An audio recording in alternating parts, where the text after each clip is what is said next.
많은 분들 이 사건 다들 알고 계시죠? 공군에서 이 코로나 방역 수칙을 위반한 회식 술자리가 있었습니다. 그리고 술자리가 끝나고 난 뒤 여기에 참석했던 여성 부사관 성추행 피해를 입었고 군에 당연히 신고를 했는데 이후 가해자뿐만이 아니라 상사들의 회유와 은폐 시도가 계속해서 이어집니다.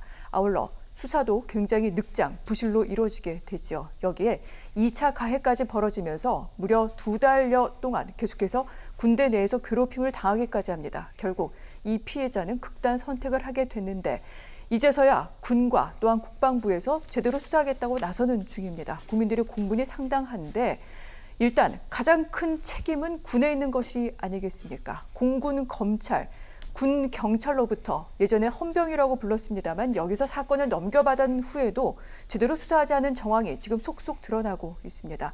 일단 변호사들 모신 만큼 이 같은 부분은 법률적으로 어떻게 봐야 되는지 하나하나 좀 따져서 여쭤보도록 하겠습니다. 사실 조사라도 제대로 했다면은 피해자는 숨지지 않았을 겁니다. 그런데 군은 이것을 극단적인 선택을 했는데도 단순 변사다 이렇게까지 신고를 했어요. 변호사님 어떻게 봐야 됩니까? 사실 변사라는 거는 사망 원인이 밝혀지지 않은 사건입니다. 그러니까 네. 뭐 변사 처리 자체가 꼭 문제된다고 볼 수는 없고 그렇지만 이게 변사 보고를 그냥 일반 사건에 아무것도 아닌 것처럼 그러니까 군내 네. 영내에서 그냥 의문의 변사 사건이 벌어진 것처럼 보고하는 건 굉장히 부적절한 거죠. 왜냐하면 그 이전에 범죄와 관련된 피해자가 그 범죄 피해자로서의 그 어떤 정신적 고통을 견디지 못해서 사망했을 가능성이 있다면 네. 그런 부분에까지 아주 자세하고 세세한 보고들이 올라와야 되는 거거든요. 사실은 이 군대라는 조직 자체가 가장 중요시하는 게 보고입니다. 뭐 그 이후에 보고가 제대로 이루어져야 그 이후에 조치도 이루어지는 것이기 때문에 네. 조치상의 실수는 이후에 바로잡을 수 있지만 보고 체계 자체가 흔들려버리고 문제가 됐다고 하면 이 군 체계 자체의 어떤 판단이나 그 이후의 조직의 어떤 움직임 자체를 전부 신뢰할 수 없게 되거든요. 그렇기 때문에 이런 부분들을 그냥 단순 변사, 그러니까 이게 뭐 범죄와 전혀 관련이 없는 것처럼 그냥 변사 사건으로 처리 보고했다면 그 부분에 대한 그 보고 체계에 담당했던 사람들 전부에 대해서도 법적 책임을 반드시 물려야 된다고 저는 생각을 합니다. 네. 사실 이번 사건에 하나의 또 단순 변사라고 보고했다는 것은 또 굉장히 작은 부분이기도 합니다. 이거 하나만 보더라도 어떤 일이 있었을지 우리가 미루어 짐작을 할 수 있는데 변호사분들께 또 한 가지 여쭤보고 싶은 내용이 있습니다. 이미 언론 보도를 통해 다들 아셨겠습니다만 유족들은 지금 여러 사람을 고소했는데 이 가운데 한 명이 공군 법무실 소속의 국선 변호인입니다. 이 피해자의 초기 변호를 맡았던 사람으로 알려져 있는데 뭐 개인 사정으로 인해서 면담을 원활하게 진행하지 못했다라고 그렇게 해명은 하고 있습니다만 단 한 번도 면담을 하지 않았다. 이거 있을 수 있는 일입니까, 변호사님? 그렇습니다. 이 부분과 관련해서는 굉장히 좀 안타까운 일인데요. 다만 이 부분에 대해서는 하나하나 짚어볼 필요는 있을 것 같습니다. 네. 무슨 말씀이냐면은 조금 전에 말씀하신 것처럼 공군 법무실 소속 국선 변호인을 피해자를 위해서 선임을 네. 해주었다라고 하고 있습니다만 법률 용어를 조금 더 그 시청자를 위해서 말씀드려야 될 필요가 있을 것 같습니다. 우리가 그 영화나 아니면 드라마에서 보듯이 네.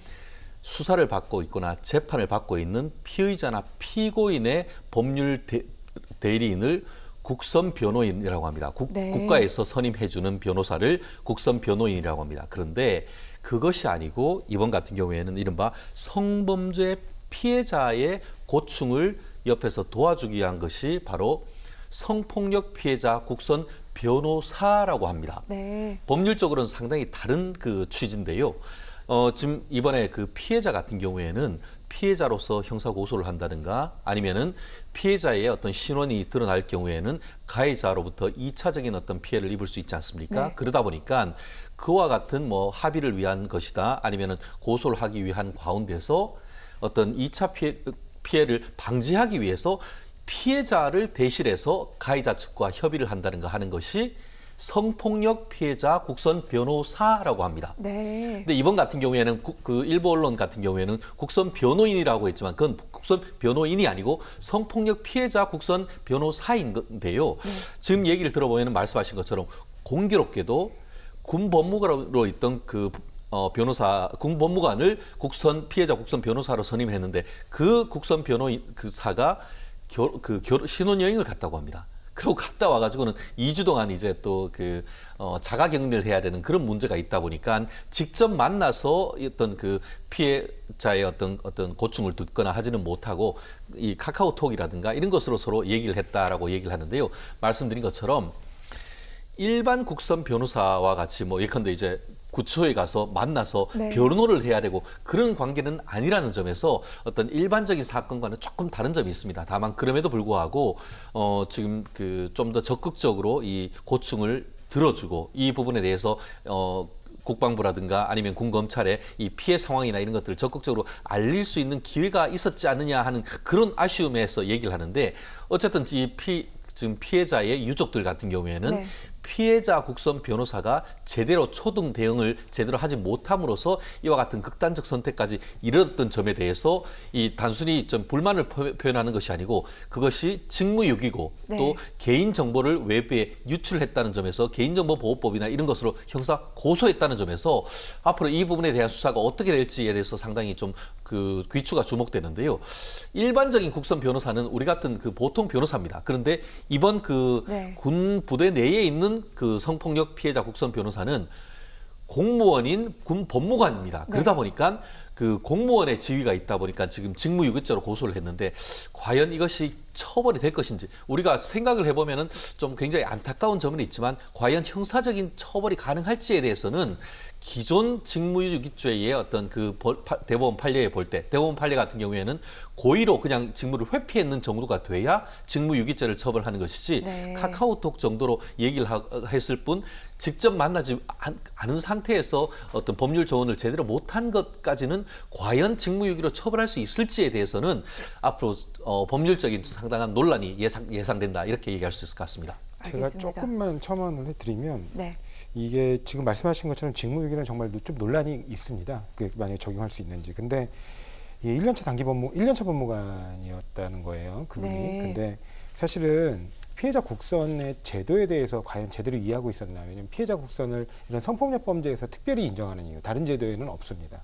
물론 피해자가 따로 대리인을 선임할 수 있는데 이런 네. 국선 변호사 제도를 운영하고 있는 건 성폭력 범죄에 있거든요. 그렇게 하는 이유는 그 말씀하신 아까 저기 최진 변호사님도 잠깐 말씀하셨는데 가해자와의 접촉 과정에서의 2차 피해를 방지하기 위한 거거든요. 왜냐하면 가해자는 계속해서 합의를 시도하거나 아니면 어떤 이제 자기에게 좀 유리한 방향으로 끌고 가기 위해서 회유를 시도한단 말이죠. 근데 그 합의나 회유가 때로는 피해자에게 도움이 될 수도 있습니다. 왜냐하면 피해 회복에 일정 부분 도움을 줄 수 있거든요. 그렇지만 피해자가 원치 않는 경우에는 굉장히 심한 정신적 고통으로 다가올 수도 있습니다. 그렇죠. 네. 그래서 그 사이에 껴서 직접적인 접촉을 회피하게 함으로써 피해자 국선이 중간에서 적절한 역할을 해주도록 원래 그 피해자 국선을 선임하는 네. 거거든요. 그러니까 무엇보다도 대면 접촉에서 본인이 나서줘야 되는 거예요. 그렇게 단순히 비대면 방식으로 네. 이걸 조언을 해주는 데 그치는 게 아니고 중간에서 적극적인 중재자 역할이라든가 네. 아니면 이 가해자와 피해자의 접촉 과정에서 벌어질 수 있는 2차 가해 자체를 자신이 보호하고 차단해주는 차단막, 보호막 역할을 해줬어야 되는데 그 부분에 대한 이해가 아무래도 법적 경험이 짧다 보니까 좀 부족했던 게 아닌가. 그게 가장 아쉬움이 남습니다. 그렇다면 그 부분은 이 변호사의 문제일 뿐만 아니라 이것을 제대로 관리하지 못한 법무관실이라던가 이런 조직적인 책임까지 좀 물어야 되는 내용이 아닐까 생각해 보게 됩니다. 조직이라던가 어떤 제도 개선과 관련된 부분은 잠시 후에 다시 또 질문을 좀 자세하게 드리기로 하고요. 수사 상황을 좀 여쭤보도록 하겠습니다. 이제 국방부 검찰단이 나섰습니다. 이 성추행 사건이 벌어진 장소인 공군 제20 전투 비행단 전격적으로 압수수색을 했고요. 그리고 이 성추행 사건을 목격한 사람이 있습니다. 운전했던 하사의 주거지까지 압수수색을 했는데 사실 뭐 공군 검찰 같은 경우 앞서 말씀드렸습니다만 한참 후에나 이 피해자가 숨지고 난 뒤에도 9일이 지나고 나서야 가해자를 수사를 했습니다. 아울러 이 핸드폰 같은 경우에도요 그제서야 이제 입수를 했는데 이 공군 검찰에 대한 국방부 수사가 사실은 압수수색을 하지 않았습니다. 비판 여론이 굉장히 좀 비등해지자 이제서 수사한다 지금 이렇게 얘기하고 있는데 그래서 군의 수사까지 지금 믿을 수 있겠느냐 이런 목소리가 나옵니다. 고양이한테 생선을 맡긴 것 아니냐 이런 네. 얘기가 되는 것이죠. 실제로 이제 우리 그 일반 수사기관 같은 경우에도 경찰이 있고 검찰이 있고 법원이 있듯이 군대도 옛날에 헌병이라고 할 수 있는 군 경찰이 있고 그 군 경찰이 수사했는 것을 넘겨서 재판에 넘기는 군 검찰이 있지 않습니까? 네. 지금 최초의 문제가 된 것은 군 경찰이 수사하는 과정에서 제대로 수사를 하지 아니하고 그 과정에서 직무유기가 있지 않느냐.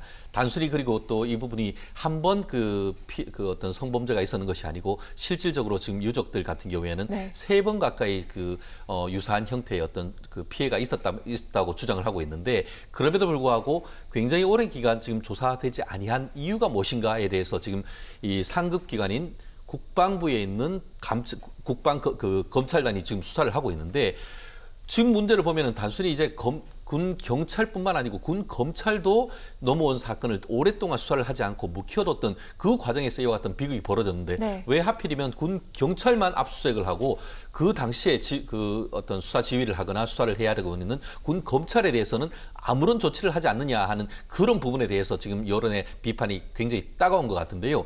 사실 지금이라도 말씀드렸듯이 기소할지 여부에 대한 수사를 함에 있어가지고 제대로 하지 아니한 부분에 대한 어떤 구체적인 어떤 수사나 조사가 필요할 것 같고 그렇기 때문에 이 부분에 있어서 지금 얘기를 하는 것이 이것을 군대 내에서 맡겨놓는 것이 정당한가 이런 부분이 어떤 제도 개선이 돼야 되지 않는가 하는 그런 얘기를 하고 있는데요.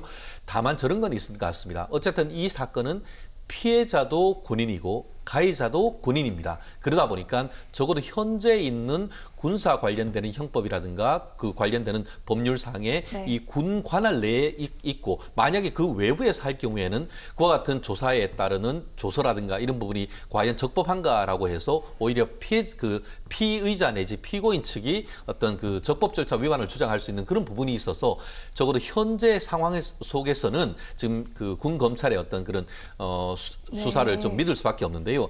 다만 군 검찰관에 지금 그러니까 그 국방부에 있는 군 검찰단을 특별히 어떻게 보면 외압을 받을 수 없는 그런 마치 우리가 특임 검사를 하듯이 해서 이 사건을 좀 조사할 필요는 있지 않느냐 하는 것은 전문가들이 좀 문제 제기를 하고 있는 부분인 것 같습니다. 그렇군요. 민간이 참여할 필요가 있다. 이 부분을 지적을 해주셨고 일단 기다려보도록 하겠습니다. 또 한 가지. 이 방금 이제 군 내에서 일어난 부분은 군 경찰, 군 검찰이 수사하고 군사 법원에서 이제 처벌을 정하게 되는데 이것이 그동안 제대로 이루어졌는지 이 부분도 좀 짚어야 될 것 같습니다. 일단 뭐 상당히 지금 많은 사람들을 처벌을 해야 할 상황이 아마 벌어질 겁니다. 가해자뿐만이 아니라 은폐하고 회유하려고 했다는 이 상사들 있지요. 아울러 좀 거짓 진술을 한 것으로 지금 의심받고 있는 목격자도 있습니다. 이뿐만이 아니라 그 지휘체계, 보고체계에 있는 사람들 더 위로 거슬러 올라가면 얼마 전에 사퇴한 공군 참모총장까지 있는데 군사법원에서 제대로 처벌할 수 있겠습니까? 네, 이것도 문제가 되는 게 과거 2013년, 2015년 계속된 이런 성범죄들이 벌어지면서 군에서 2015년에 한번 대대적으로 발표한 적이 있어요. 그게 이른바 원스트라이크 아웃이라고 그래가지고 한 번이라도 성범죄가 걸리게 되면 바로 이제 군대에서 퇴출하겠다. 그게 성범죄의 경중을 가지지 않고요. 그다음 두 번째는 만약에 성범죄 사건 수사 과정에서 인사, 감찰, 수사에 관여하는 사람들, 그러한 사람들이 성범죄 행위를 은폐하거나 회유하거나 조작하는 데 관여하면 그 부분에 대해서 별도로 처벌하는 엄벌하는 그 규정을 신설하고 도입하겠다. 그 제도를 도입하겠다고 했는데 둘 다 제대로 이루어졌는지가 의문이에요. 일단은 그 규정 조항을 새로 도입하겠다고 한 국방부의 약속은 지켜지지 않았어요. 결국에는 이 사건에서도 일반적인 직무유기죄 적용 여부만 따져봐야 되거든요. 근데 아까 최진영 변호사님도 말씀하셨지만 직무유기죄를 실제로 적용하기가 그렇게 쉬운 일이 아닙니다. 왜냐하면 고의로 내가 직무를 아예 안 하겠다 하는 정도의 의사까지 증명을 해야 돼요. 그러니까 단순히 이거를 내가 꼭 해야 되나? 이게 과연 지금 내가 직무를 하는 게 맞는 건가? 라는 조그마한 의문만 있어도 무죄로 빠져나가기가 너무 좋단 말이죠. 그래서 그런 부분 때문에 원래 그런 규정 신설을 얘기했던 건데 그런 부분은 제대로 이루어지지 않았고요. 물론 군형법에는 또 독특한 그 조항이 있긴 합니다. 이른바 군형법 93조에 있는 부하범죄 부진정이라는 건데 이런 거는 이제 다수의 그 부하들이 공동으로 죄를 범했는데 그걸 상관이 알고 있으면서도 덮어버리는 경우. 그 경우에 처벌하는 규정은 있어요. 근데 아까도 지금 말씀드렸지만 다수의 그 부하들이 공동으로 죄를 범하는 사정까지 알아야 돼요. 굉장히 요건이 까다롭습니다. 그러니까 그런 부분들을 적용하기가 쉽지 않은 부분들이 있어서 이 사건이 지금 어디까지 갈지는 모르겠는데 지금에라도 지금 군부와 지금 이제 어쨌든 이게 군 제도 개혁과 관련된 부분이니까 국방부와 국회가 합심을 해서 2015년에 약속했던 그 약속, 그러니까 최소한 인사 감찰 수사 또는 하여튼 지휘라인, 지휘란 쪽에 성범죄를 회유하거나 은폐하거나 조작하는 일들이 벌어지게 되면 그 관련자 전원에 대해서 처벌하는 그런 제도나 규정 신설이 반드시 필요하다. 또 한 가지 좀 덧붙이면 이렇게 지금 이른바 제 식구 감싸기의 의혹이라든가 네. 자기 어떤 스스로의 범죄를 갖다가 엄벌할 수 있느냐라는 국민적 시선과 눈초리가 매섭다고 느낀다면 네. 평시 군사법원 제도라든가 이 군검찰, 군경찰 제도를 이런 일반 범죄에 대해서 군범죄도 아니고 일반 범죄에 대해서까지 유지하는 게 과연 타당한가? 그 부분에 대한 좀 심도 있는 논의도 좀 있었으면 좋겠습니다. 네. 사실 군과 관련된 사법 체계를 따로 운영하는 것은 군이라는 그 특수한 상황 때문입니다. 하지만 성범죄 같은 경우 어떤 그 작전의 정보가 새 나가는 것도 아니고 이거와 관련해 분명히 좀 다른 접근이 필요하다라고 지금 조 변호사님은 말씀해 주셨는데 관련해서 그렇다면 어떻게 바꾸는 것이 좋을지 이건 군뿐만이 아니라 우리 정치권도 노력을 해야 되는 사안인데 어떤 내용들이 더 필요하겠습니까, 변호사님? 예, 아까 제가 말씀드린 것처럼 일단은 이 조직 내부에서 이렇게 성범죄를 은폐하거나 2차 가해를 하는 그 문화 자체를 뿌리 뽑아야 돼요. 이번에도 지금 가장 큰 문제가 네. 코로나19 약간 위기 상황에서 그 부분 이제 자기들이 혹시 그 회식 관련돼 가지고 그 부대 내에서 그런 이제 이게 명령 위반이거든요. 네. 그때 당시에 이런 회식 같은 거 하지 말라고 했음에도 불구하고 회식을 한 그런 문제를 덮으려고 하다 보니까 실제로 벌어진 성범죄조차도 이제 이런 지휘 책임 문제가 발생할까 봐 적극적으로 덮으려 했던 거 아니냐. 이런 의심을 할 수밖에 없는 거거든요. 그러니까 이런 부분에서 앞으로는 이렇게 성범죄를 조금이라도 은폐하려고 하는 시도나 그런 부분이 있다면 네. 아주 엄벌에 처한다라는 그러한 제도 개선과 신호를 정확히 줘야 되고요. 그다음에 두 번째는 제가 말씀드린 것처럼 이게 아까 최진영 변호사님이 일정 부분 민간의 어떤 개방하는 그런 부분도 좋겠지만 궁극적으로는 평시 일반 범죄에 대한 군사법원 제도를 그대로 유지할 것이냐, 아니면 그 부분을 어떻게 다른 방법으로 개혁할 것, 그러니까 존치한다면 개혁할 것, 그 다음에 네. 폐지한다면 폐지하면 되겠죠. 그럴 다른 방법들은 없는가? 그 부분에 대해서는 좀 심도 있는 논의가 필요하다고 생각합니다. 네. 혹시 변호사님? 그렇습니다. 저는 네. 그 윗물이 맑아야 아랫물이 맑다고 생각합니다. 사실 이번 정부 들어서 네. 그 최근에 있었던 부산 선거 또 서울 선거가 왜 이러졌죠? 정부 여당에서 박원순 전 시장과 또 오거돈 부산시장의 어떤 성비위 때문에 이것이 벌어졌습니다. 그와 같은 어떤 분위기 속에서 이번 같은 경우에는 네. 군조차도 성군기가 무너져 내리는 그런 부분이 없지 않은 것 같은데요. 사실 이런 부분은 아까 얘기한 것처럼 군대 내의 폐쇄성과 조직성, 한마디로 폐쇄적 조직 문화가 낳은 비극이다라고 얘기를 하는데 한마디로 이런 거 아니겠습니까? 개인이 희생하더라도 조직을 살려야 된다. 그런 문화가 공공연하게 있고 또 여성이보다는 군대에서는 남성이 주류적인 부분 속에서 여성을 어떻게 보면 성적 대상화하는 과정에서 더더욱 이런 부분이 있었는데요. 네. 아까 조 변호사님 말씀하신 것처럼 본인은 가기 싫은데 거기에 그 코로나 규칙까지 위반하면서 계속 오라고 하는 그 과정 속에서 이런 비극이 저희가 벌어진 것으로 지금 그 계속 벌어지고 얘기하고 있는데 어쨌든 간에 기본적인 어떤 그 문화, 남성주의적이고 폐쇄주의적이고 조직 우선주의적인 그런 문화를 이번 것을 계기로 해서 바꾸려고 하는 그런 문화적 개선을 위한 노력이 좀 더 필요하다. 그리고 얘기한 것처럼 제도적 개선에 있어서 과연 현재의 군, 검찰, 경찰, 네. 군사법원을 유지해야 되느냐 이런 부분에 대해서 사실 지속적인 논의가 있습니다. 다만 현재 헌법과 관련 법이 있기 때문에 지금 당장 그것을 개혁하기는 어렵겠습니다만 운영하는 과정에서 외부적인 시선, 민간의 어떤 견제와 균형 이런 부분을 구체적으로 어떻게 할 어떤 도입 제도적으로 보완을 할지에 대해서는 조금 더 정치권에서 좀 심도 있는 논의가 필요할 것 같습니다. 알겠습니다. 이것과 관련해서는 저희 뉴스 오늘도 계속해서 노력하도록 하겠습니다.